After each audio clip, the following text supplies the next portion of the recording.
Hey, 420 MSP and Marijuana Venture Magazine readers, Harry here with Arun at Pedalfast. How you doing, sir? How you doing today? I'm great, Harry. Great to be here. Good. Well, what is your? I kind of know your story. What is you're a lawyer, you're a marketer, you're kind of a renaissance individual professionally. What's your story personally, and then I've let's kind talk of about had your a company. little bit of a winding path to get to where we are today, but I think the last 5, 10 years has kind of been building to where we are and the company is today. Just briefly, a little bit about myself. I am corporate lawyer by background, so I've Yeah. been practicing corporate law for about 15 years, but I've always had a little bit of an entrepreneurial streak. Tried to kind of do some different things in the cannabis industry. Like a lot of lawyers, worked for about 8 to 10 years and was thinking about, whether or not I wanted to continue on the partnership track in big law. Yeah. And quite frankly, it just wasn't for me. I wanted to have a little bit more control over what I was doing. And around the same time, this was about 6 years ago, Proposition 64 in California was gaining a lot of steam. And I'd always had an affinity towards cannabis, knew it was going to be a highly regulated market. So basically jumped headfirst into the industry, started learning as much as I could about the plant, about the different players. That led me to advising a number of different companies kind of in the early stages. One Sure. in particular is the Guild Extracts, which was a great learning experience because at the time they were somewhat vertically integrated. They had interests in retail, in manufacturing, in cultivation. So for me, it was great kind of having that experience and understanding, how all these different pieces fit together to get to kind of the end consumer in terms of what that finished product looks like. From that point, I, decided to look to raise a little bit of money to potentially invest in a couple of different companies. And one that kind of stood out to me was a company called Kushco Holdings. And they were looking for their first in-house counsel. And I met with the leadership team. And I really thought that even though Kushco Holdings, which is a large publicly traded Hmm. ancillary company, they provide packaging, vape hardware, and solvents to cannabis operators and CBD operators throughout the country. I really thought that that would be a very good lens to kind of see the industry. And I was proven right. I mean, through that experience, I was able to meet folks all along the supply chain from California to Illinois to Canada, you name it. And then understanding kind of the supply chain, even coming from China in terms of some of the vape hardware that we were importing and then distributing. So that really got me, to understand the kind of the big picture landscape, and that's Absolutely. SOs, when all the kind of Canadian RTOs were happening, and really kind of, when we were, in that experience, we were obviously dealing with a lot of parties. And although we were selling packaging and solvents to these folks, they were telling us about, all of their concerns in terms of how do I get my products to market? Once I'm in a retailer, how do I make sure that I'm staying in those stores, that I'm increasing my sales velocity? And, without fail, that was the same kind of comments that we were getting from our customers at Kushco. So I ended up leaving Kushco at the end of last May, and the president and chief revenue officer of Kushco also left, Jason Vygotsky, and we started what is now called Pedalfast. Okay. So Pedalfast is a third-party sales and marketing agency.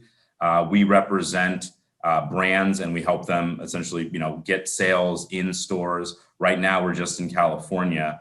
And then on the marketing side, we provide a lot of field and trade marketing. So we've been finding that, rather than Super Bowl ads, that more kind of boots on the ground in-store activation is really what's causing, a lift in sales. So we've been around for about 10 months. We started formally last September 1st. And since that time, we've grown to about 30 employees. We've got 12 sales folks distributed throughout, geographically located, throughout the major markets in California.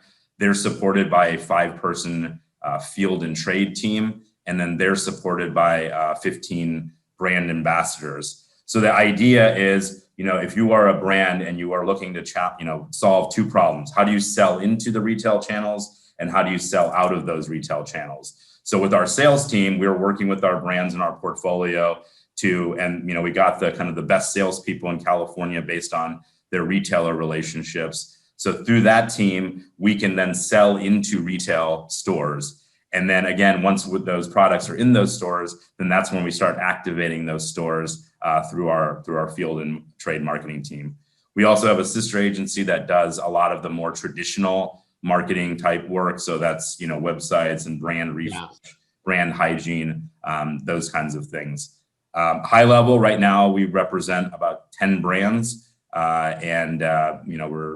those brands are highly differentiated. When we look at, kind of building out our portfolio, we're really interested in category management and making sure that we've got differentiated products. So we've got, a high-end premium indoor flower brand. We've got an infused pre-roll brand. We've got a gummy. We've got a beverage. We've got some other kind of interesting new form factors, space crystals and shrimp chips. So the idea is to have this kind of diversified portfolio so that when we actually go to the retailer, we can make their buying decisions hopefully easier. A lot of these retailers, the sophistication that I've seen over the last year has really increased. And, we're seeing a lot of consolidation in the retail side. So if we can make it easy for that buyer, rather than having 150 meetings over what their next vape pen might look like, we hope that we can come in with our portfolio and introduce, some of the products that might fit their needs. And if we don't have a product in our portfolio that fits their needs, then we've started an incubator program, which allows us to work with smaller companies that are looking for more of a proof of concept. And the idea is that we can kind of take that proof of concept, show that to a retailer, and if they're interested, then we can give that feedback back to the incubator brand, and then hopefully fine tune what their go-to-market strategy will look like going forward. Yeah, so I like it. A little bit more than you asked for there. But. No. That's why we're here. A couple of thoughts. One is what you're kind of describing to me. I think you used the word portfolio, and my side of the aisle over in tech, we kind of call that a product stack, right? And the IT pros will often go into an entity, doesn't have to be cannabis, and recommend, this cybersecurity solution, this email solution. So you're kind of, if I'm tracking with you, you kind of have a stack concept, and you're right. It brings a lot of simplicity. The other thing is, you said brand ambassador. So, having named you as a influencer in the cannabis field, that's not a foreign concept to you. With that said, what events are you going to go to? Events are back. So what events are you planning to go to? What journals, magazines do you read? Any podcast or websites? I always like to find out, where can people find you or kind of understand you? Yeah, sure. In terms of conferences, I guess we're all probably very glad that with hopefully, this Delta variant, stuff goes away, but it's nice to see that we're actually having events. In terms of what we're doing at PedalFest and in terms of our brands and our portfolio, we will be at MJ BizCon. We're also really excited about a new conference. I think they did a virtual one last year, but it's being held around the same time as MJ BizCon, called MJ Unpacked. That will be more of a brand focused event. So brands can come in, and there'll be, various retailers that will be there looking kind of for that new and exciting new products. In a similar vein, we'll be at Hall of Flowers, both in Santa Rosa and in Palm Springs. Again, that's an opportunity for us to get some exposure to our brands in front of kind of the important retail folks in the state of California. And then, I've spoken on, from when I put my lawyer hat on, I've, spoken on a number of different panels kind of from the legal side. One of the interesting things, I come from a corporate restructuring bankruptcy background. So as you may know, cannabis is federally illegal. And as companies are looking to restructure or in a distress situation, they're always looking for avenues. And unfortunately, because bankruptcy is not available to those companies, figuring out how to be creative to, create a deal that's fair for all of the stakeholders using all of the kind of non-bankruptcy means. I have not heard that. No, you mentioned kind of varied interests, but, in terms of trade magazines, like kind of the usual suspects, MJ Biz, I like New Cannabis Ventures in terms of kind of the public markets stuff. And then, we are looking to come out with some of our own, content on the back half of this year.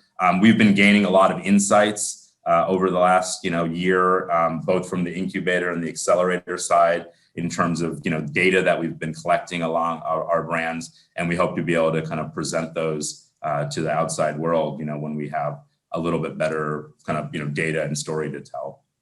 Well, I'll tell you what, let me make a side note. Let me check in with you. I'll tell you what, I'll check in with you after the first of the year to see how that's progressing, how that's going, get some updates from you. It's a fast moving industry.